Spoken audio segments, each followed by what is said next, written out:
आज हम एक ऐसे सेक्टर की बात करने वाले हैं जो एक बहुत ही अच्छा डिफेंसिव सेक्टर हो जाता है सारे ही इन्वेस्टर्स के लिए। क्यों? क्योंकि इस सेक्टर में जो भी बिजनेस है वो बहुत ही अच्छा फ्री कैश फ्लो जनरेट करते रहते हैं even though in the bear market as well. तो जानेंगे कौन सा है ये सेक्टर, कौन से की परफॉर्मेंस इंडिकेटर, कौन से की कैरेक्टरिस्टिक्स है जो आपको देखने चाहिए अगर आप इन सारे बिजनेसेस में इन्वेस्ट करना चाहते हो तो। And also will discuss some of the stock opportunities जो इस सेक्टर में फिलहाल मेरे अकॉर्डिंगली एग्जिस्ट करती है। तो let's get started. Hello guys, my name is Pratik. I hope you are doing well. And first of all, जिस सेक्टर की मैं बात कर रहा हूं उस सेक्टर का नाम हो जाता है हॉस्पिटल सेक्टर। वन थिंग, की पैरामीटर जो अगर आप इंटरेस्टेड हो इन्वेस्ट करने के लिए हॉस्पिटल बिजनेस में, तो ये एक चीज आपको जरूरी है जाननी, विच इज जब हॉस्पिटल या फिर कोई भी कंपनी कैपेक्स करती है तो वहां पर दो तरह के कैपेक्स होते हैं, brown field capex and green field capex. What is brown field capex? Nothing but अगर समझो कि एक हॉस्पिटल के केस में अगर समझ ले कि एक हॉस्पिटल बड़ा सा बना हुआ है जहां पर 500 बेड्स है हॉस्पिटल के, just for example, I think 500 बहुत ज्यादा बोल दिया but just for example 500 beds है। एंड कंपनी को पता चलता है कि बाजू में ही एक छोटी सी लैंड और पड़ी है जहां पर कंपनी और ज्यादा 100 या फिर 200 बेड्स बना सकती है हॉस्पिटल, छोटा सा अपने हॉस्पिटल को एक्सपांड करके। तो कंपनी अपने एग्जिस्टिंग हॉस्पिटल में छोटा सा और नया हॉस्पिटल बना के एक जगह को यूटिलाइज करके वहां पर 100 बेड्स या फिर 200 बेड्स और ऐड कर रही है। सो ये होता है brown field capex. Same goes for the manufacturing companies as well, जहां पर एक कंपनी का प्लांट है और कंपनी को पता चलता है कि वो बाजू में ही एक छोटी सी जगह है जहां पर वो अपने प्लांट को और थोड़ा एक्सपांड कर सकते हैं, तो that would be a brown field capex. अगर हम ग्रीन फील्ड कैपेक्स की बात करें, सो कंपनी नए लोकेशन पर नई लैंड खरीदकर वहां पर अगर कोई हॉस्पिटल बिल्ड करती है, इन मैन्युफैक्चरिंग कंपनी वहां पर कोई प्लांट बिल्ड करती है, so that would be a green field capex. Now hospital business में ये चीज बहुत ज्यादा इंपॉर्टेंट हो जाती है। क्यों? क्योंकि अगर कोई कंपनी एक हॉस्पिटल बिल्ड करती है नई जगह पे, नई लोकेशन में, एंड उस लोकेशन में लेट्स अज्यूम दैट उस हॉस्पिटल का कोई नाम ही नहीं है, एंड वहां पर अगर वो हॉस्पिटल बिल्ड करती है, सो पहले तो बहुत ज्यादा कैपेक्स जाएगा उस ग्रीन फील्ड कैपेक्स में, क्योंकि नई जगह पे ही वो लोग हॉस्पिटल बिल्ड कर रहे हैं। एंड उस हॉस्पिटल को मैच्योर होने के लिए, मैच्योर मींस उस हॉस्पिटल से जब तक कंपनी पैसा कमाएगी, उस पैसा कमाने को कंपनी को 7 से 8 सालों का समय लग सकता है। इन ऑपोजिट अगर ब्राउन फील्ड कैपेक्स है, किसी एक एग्जिस्टिंग जगह पे कंपनी का हॉस्पिटल है एंड वहां पे ही अगर छोटा सा हॉस्पिटल कंपनी बिल्ड करती है, या फिर सेम सिटी में अगर कंपनी हॉस्पिटल बिल्ड करती है, तो वहां पे उस हॉस्पिटल को मैच्योर होने में काफी कम टाइम लगता है, अराउंड 3 से 4 सालों के आसपास। So this is the first key parameter as an investor you should know, अगर आप इन्वेस्ट करना चाहते हो हॉस्पिटल बिजनेस में, तो कि कंपनी कौन से तरह के कैपेक्स कर रही है। क्या कंपनी ग्रीन फील्ड कैपेक्स कर रही है या फिर ब्राउन फील्ड कैपेक्स कर रही है, एंड क्या कंपनी अपने एग्जिस्टिंग सिटी में जहां पर वो हॉस्पिटल ऑलरेडी फेमस है, जहां पर वो हॉस्पिटल का ऑलरेडी नाम है, उसी सिटी में एक्सपांड कर रही है या फिर किसी नए सिटी में जा रही है। जैसे कि मैं अगर आपको एग्जांपल दूं तो गंगाराम इज अ हॉस्पिटल जो दिल्ली में बहुत ज्यादा फेमस है। अगर मैं नारायणा रुद्रालय की बात करूं तो वो बेंगलोर और कर्नाटका में बहुत ज्यादा फेमस है। सो अगर गंगाराम दिल्ली में ही अपना एक हॉस्पिटल बिल्ड करता है, सो वहां पर उस हॉस्पिटल को मैच्योर होने के लिए कम टाइम लगेगा कंपेयर टू अगर गंगाराम डिसाइड करके मैं मुंबई में, पुणे में या फिर बेंगलोर में हॉस्पिटल खोलूंगा जहां पर उसका कुछ नाम ही नहीं है। Same goes for kovai medical जो कोयम्बतूर में एक बहुत ही नामचीन हॉस्पिटल हो जाता है। सो अगर कोवाई मेडिकल सोचता है कि मैं अगर कोयम्बतूर में ही एक नया और बिल्डिंग खरीद के वहां पर हॉस्पिटल बिल्ड करूं, तो वहां पर कोयम्बतूर का मैच्योरिंग पीरियड बहुत कम होगा कंपेयर टू अगर कोवाई मेडिकल चाहे कि किसी और ही सिटी में अपना हॉस्पिटल बिल्ड करना चाहोगा। नाउ कोवाई मेडिकल चेन्नई में एक नया हॉस्पिटल बिल्ड कर भी रहा है, एंड इन सारी चीजों की हम आगे बात करेंगे जब हम कंपनीज की बात करेंगे, कौन सी अपॉर्चुनिटीज हम इन्वेस्टर्स के लिए प्रेजेंट है उस चीज की बात करेंगे। But this is the first thing you should know. And this thing I want to show in the data, जहां पर मैंने जैसे आपको बताया कि 2010 से लेके 2020 तक इन्वेस्टमेंट फेज था। सो क्यों था? प्रेक्सिस ने बहुत ही अच्छी रिपोर्ट बनाई है हॉस्पिटल सेक्टर को कवर करते हुए, एंड यहाँ पर आप देख सकते हो FY15 से लेके FY20 तक बहुत ही ज्यादा कैपेक्स किया कंपनीज ने, एंड जो कैश फ्लो थे वो भी बहुत ज्यादा स्टेबल नहीं थे। एंड देन आता है FY23 से लेके FY25 तक का फेज, एंड आगे according to Axis company expect कर रही है दैट कंपनी के फ्री कैश फ्लोज अच्छे हो सकते हैं, जो इन्वेस्टमेंट है वो कम हो सकते हैं। सो this is the thing, and यहाँ पर इस चार्ट में आप देख सकते हो दैट कैसे कंपनी के फ्री कैश फ्लोज बहुत ही ज्यादा अच्छे से बढ़ रहे हैं। And now the thing is that पहले जब कंपनीज को कैपेक्स करना पड़ता था वो खुद के पैसे इन्वेस्ट करती थी या फिर डेट से इन्वेस्ट करती थी। नाउ अगर हॉस्पिटल्स को कैपेक्स करना है तो कंपनीज का फ्री कैश फ्लो ही इतना ज्यादा अच्छा है दैट फ्री कैश फ्लो ही नए कैपेक्स को बिल्ड करने के लिए प्रोवाइड कर रहा है। एंड यहाँ पर आप देख सकते हो दैट कंपनी के डेट लेवल्स, हॉस्पिटल्स के डेट लेवल्स इंडिया में बहुत ही अच्छे से स्टेबल भी हो रहे हैं, और इसी सेम रीजन की वजह से कंपनी के रिटर्न ऑन इन्वेस्टेड कैपिटल के नंबर भी बहुत ही अच्छे से इंप्रूव हो रहे हैं, जो आप यहाँ पर देख सकते हो इस चार्ट में। And now as a business owner I want you to think that एक बार एक हॉस्पिटल बिल्ड हो गया, सिटी में उसका नाम हो गया, फिर that business is a very stable business and it will throw free cash flow even in recession as well. क्यों? क्योंकि रिसेशन हो या फिर बुल मार्केट हो या फिर कोई भी तरह का टाइम चल रहा हो, अगर लोगों को हॉस्पिटल की नीड होती है तो they have to go in the hospital, and वहां पर हॉस्पिटल पैसा कमाएगा और कमाएगा ही, एंड वहां पर हॉस्पिटल के फ्री कैश फ्लोस को कोई भी असर नहीं होने वाला। And now you would be thinking that as an investor हम पैसा कमाएंगे किसी व्यक्ति के बीमारी से, but trust me guys, cities and countries would be a very worse place without hospitals. Hospitals होना सिटीज या फिर कंट्रीज में बहुत ज्यादा इंपॉर्टेंट हो जाता है। But long story short, hospital business now as the investment cycle got over, hospital business is a very stable business now and the TAM is also really very good, जिसकी वजह से ये सेक्टर एक अच्छी opportunities present करता है long term investor के लिए इन्वेस्ट करने के लिए for a long term.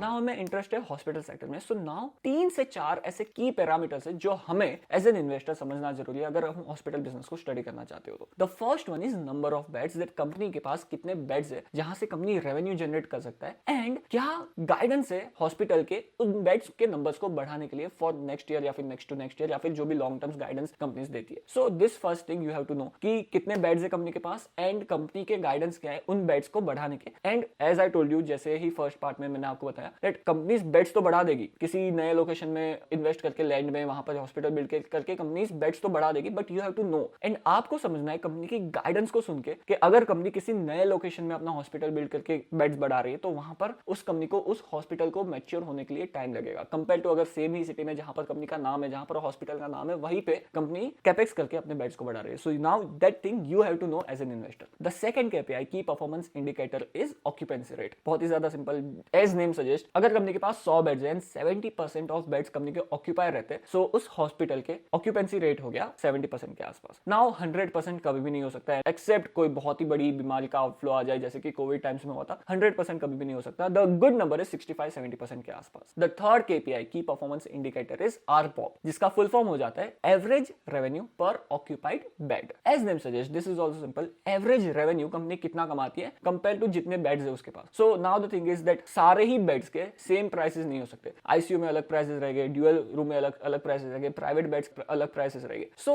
The thing is that ये जो पैरामीटर है वो आपको एज एन इन्वेस्टर हेल्प करता है डिटरमाइन करने के लिए कि एक बेड पे कंपनी कितना एवरेज में अर्न करती है रेवेन्यू। अनदर थिंग जो आपको चेक करना जरूरी है अगर किसी हॉस्पिटल बिजनेस में आप इन्वेस्ट करते हो तो, दैट कंपनी के हॉस्पिटल को पे कौन कर रहा है, पेयर्स कौन सा हॉस्पिटल्स के। सो यहाँ पे 3 प्रकार के पेयर्स हो जाते हैं। फर्स्ट वन इन कैश, जो हॉस्पिटल में पेशेंट्स आ रहे हैं वो पेशेंट्स अपने ही जेब से, बैंक अकाउंट से या फिर कैश में कंपनी को पे कर रही है, हॉस्पिटल को पे कर रहे हैं। This is the first thing and this is the most wanted pair जो हॉस्पिटल बिजनेस के लिए हो जाते हैं। क्यों? क्योंकि हॉस्पिटल्स के लिए जो कन्वर्जन साइकिल रहती है वो बहुत ज्यादा कम हो जाती है, क्योंकि अपफ्रंट कंपनी को पैसा आ रहा है, इंश्योरेंस के साथ उनको बहुत ज्यादा बातचीत नहीं करनी पड़ रही है, गवर्नमेंट के साथ उनको बहुत ज्यादा बातचीत नहीं करनी पड़ रही। पेशेंट आया, पेशेंट का इलाज हुआ, पेशेंट ने पैसा देके हॉस्पिटल से निकल गया। सो this is the first pair जो हो जाता है in cash. The second one is insurance, जो हेल्थ इंश्योरेंस, अगर मेरे पास हेल्थ इंश्योरेंस है एंड मुझे अगर कुछ होता है, मैं हॉस्पिटल में जाता हूँ एंड मैं बोलूंगा मेरी हेल्थ इंश्योरेंस कंपनी हॉस्पिटल को पे कर देगी। सो this is the second pair. Now this pair is also good for the hospital, but यहाँ पर हॉस्पिटल के लिए जो प्राइसेस है वो बहुत ज्यादा एक्सपोनेंशियली हॉस्पिटल नहीं बढ़ा सकता, बिकॉज इंश्योरेंस कंपनीज के साथ उनका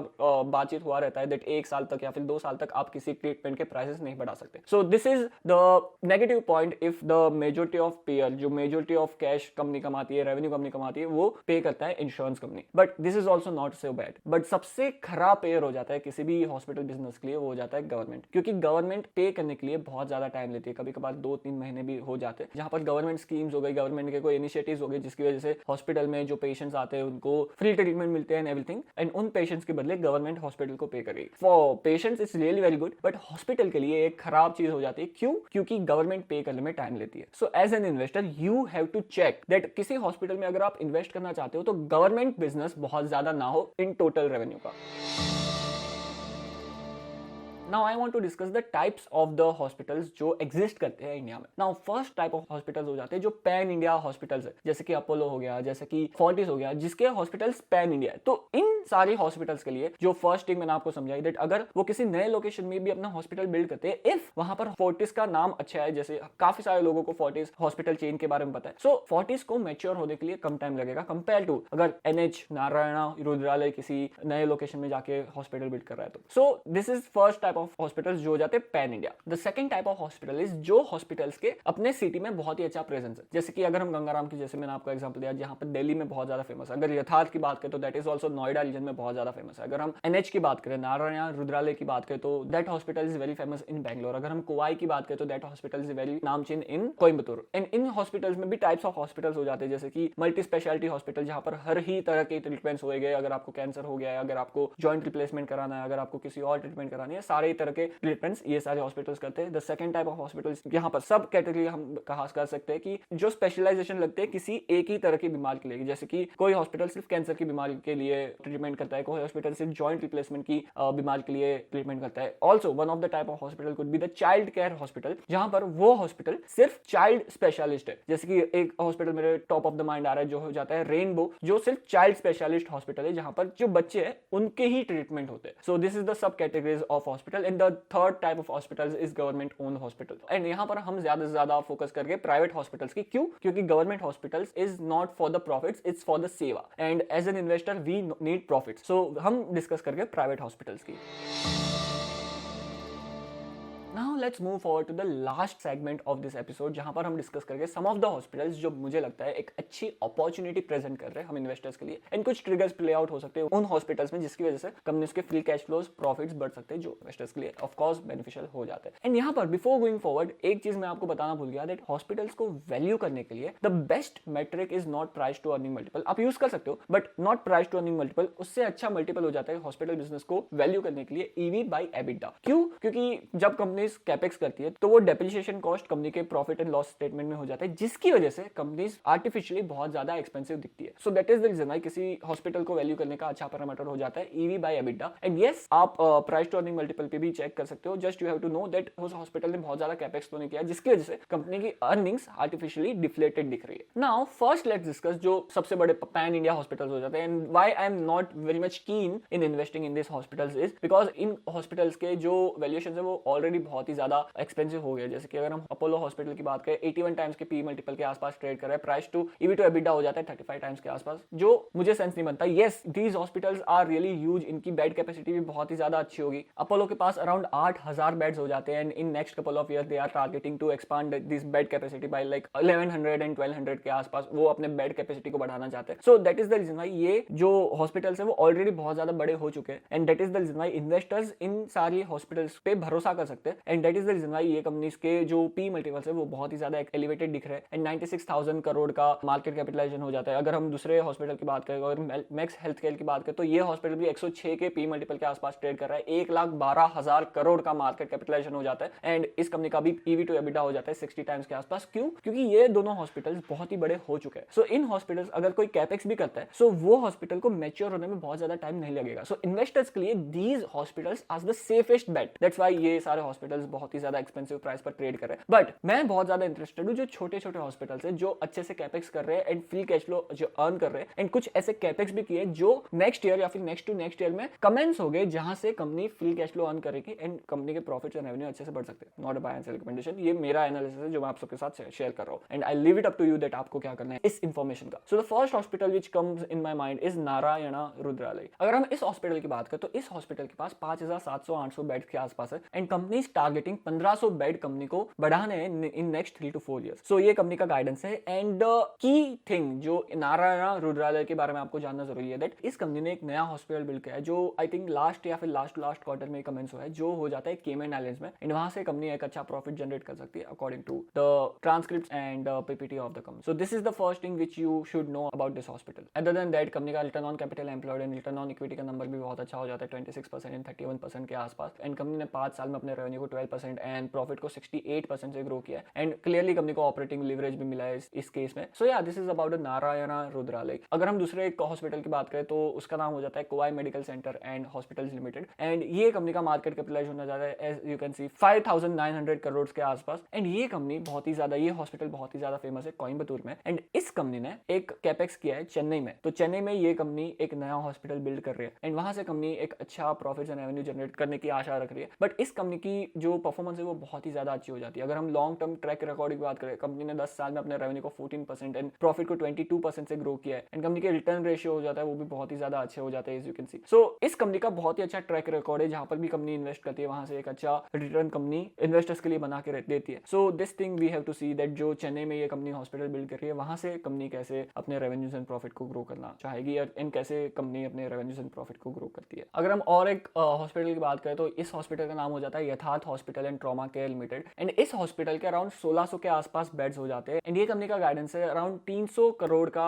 कैपेक्स करने की in next 2 to 3 years and 500 beds को बढ़ाने की। सो this is the guidance about this company, and इस कंपनी ने 2 नए हॉस्पिटल्स भी अक्वायर किए हैं। सो यहाँ पर आप देख सकते हो completed acquisition of 2 hospitals in New Delhi and Faridabad, adding approximately 300 से 400 beds respectively, with plans to operationalize them by Q1 of FY26। And इस कंपनी में एक प्रॉब्लम हो गई है टैक्स डिपार्टमेंट के थ्रू, जहां पर कंपनी ने as you can see qualified institutional placement, so इस कंपनी ने QIP किया था, और ये QIP से जो भी पैसा आया था टैक्स डिपार्टमेंट को लगता है दैट इस पैसों का यूज कंपनी बिजनेस में नहीं अच्छे से कर रही है, जिसकी वजह से कंपनी के ऊपर ये टैक्स मैटर चल रहा है। एंड यहाँ पर कंपनी का मैनेजमेंट कह रहे हैं that addressing a provisional attachment of assets by the income tax department with the amount currently blocked reduced to approximately 60 crore from an initial 250 crore. तो कंपनी का 60 करोड़ का अमाउंट ब्लॉक कर दिया इनकम टैक्स डिपार्टमेंट में, and management is actively cooperating with the authorities and does not anticipate significant financial और operational liabilities from the ongoing proceeding. And company बोल रही है कि ये जो मैटर है वो अच्छे से सॉल्व कर देगी company. So this thing you have to see about the Yatharth trauma care limited, and ये कंपनी के वैल्यूएशन मैट्रिक्स बहुत ही ज्यादा सस्ते दिख रहे हैं। स्टॉक पीस 30 टाइम्स के आसपास, EV टू EBITDA 17 टाइम्स के आसपास। So yeah you can check this hospital as well, but यहाँ पर थोड़े बहुत प्रॉब्लम्स चल रहे हैं जो मैंने आपको ऑलरेडी बता दिया। सम अदर हॉस्पिटल जो हो जाता है रेनबो चिल्ड्रन मेडिकल केयर, जो मैंने आपको बताया दैट ये चाइल्ड स्पेशलिस्ट हॉस्पिटल हो जाता है, एंड इस कंपनी के भी रिटर्न मैट्रिक्स अच्छे हो जाते हैं, जहां पर इस कंपनी के अराउंड 1900 के आसपास बेड्स हो जाते हैं, एंड कंपनी का गाइडेंस है अराउंड 300-350 बेड्स कंपनी बढ़ाना चाहती है इन नेक्स्ट 2 इयर्स। एंड इस कंपनी ने भी अपने सेल्स को 19% इन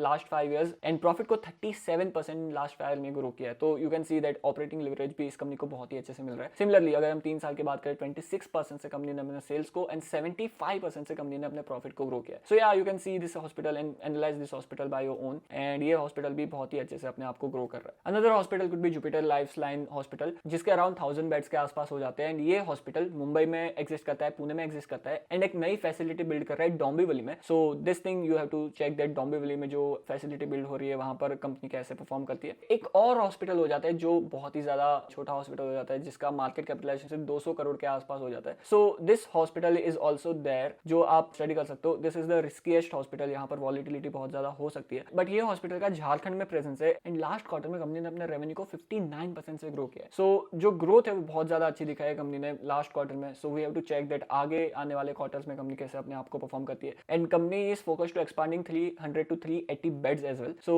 we have to see that ये जो कंपनी एक्सपांशन कर रही है वो कैसे परफॉर्म करता है कंपनी के लिए। So these are some opportunities जो एग्जिस्ट करती है हॉस्पिटल बिजनेस में।